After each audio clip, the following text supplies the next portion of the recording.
ส่วนอีกเรื่องที่ได้รับการจับตาเหมือนกันนะคะทางรองประธานสภานิติบัญญัติแห่งชาติก็กล่าวย้ำบอกว่าจะยึดถือเสียงส่วนใหญ่เป็นตัวตัดสินว่าจะเดินหน้าหรือยุติการแก้ไขร่างพระราชบัญญัติประกอบรัฐธรรมนูญว่าโดยคณะกรรมการการเลือกตั้งในประเด็นผู้ตรวจการเลือกตั้ง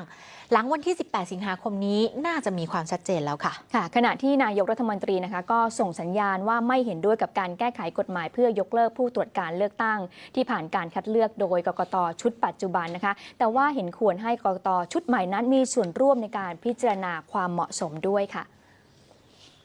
เพื่อเป็นการให้เกียรติซึ่งกันและกันก็คือเหตุผลที่พลเอกประยุทธ์จันทร์โอชานายกรัฐมนตรีอ้างอิงนะคะก่อนที่จะชี้ว่าไม่มีเหตุจำเป็นต้องแก้ไขพระราชบัญญัติประกอบรัฐธรรมนูญว่าด้วยคณะกรรมการการเลือกตั้งเพื่อเริ่มกระบวนการคัดเลือกผู้ตรวจการเลือกตั้งจังหวัดใหม่แต่เห็นควรให้กกต.ชุดใหม่นั้นมีส่วนร่วมในการพิจารณาความเหมาะสมของรายชื่อที่กกต.ชุดปัจจุบันลงนามแต่งตั้งค่ะและแม้จะชี้แจงว่าการเสนอแก้ไขกฎหมายโดยสมาชิกสนช36 คนเพื่อให้เกิดความชัดเจนแต่นายสุรชัยเลี้ยงบุญเลิศชัยรองประธานสนชก็แสดงความพร้อมนะคะที่จะยุติการเดินหน้าพิจารณากฎหมายหากเสียงส่วนใหญ่นั้นไม่เห็นด้วยค่ะ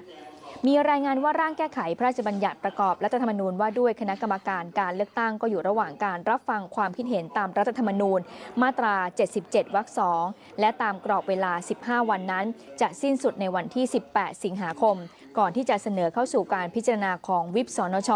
เพื่อกำหนดแนวทางดำเนินการว่าจะเห็นควรบรรจุอยู่ในระเบียบวาระเข้าสู่การพิจารณาของที่ประชุมสนช.หรือไม่ค่ะ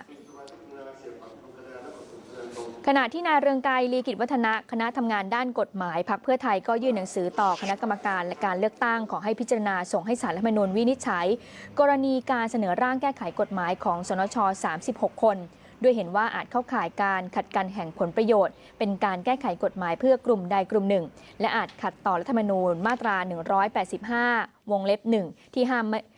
มมิให้สนชใช้สถานะก้าวก่ายหรือว่าแทรกแซงการปฏิบัติหน้าที่ของข้าราชการค่ะ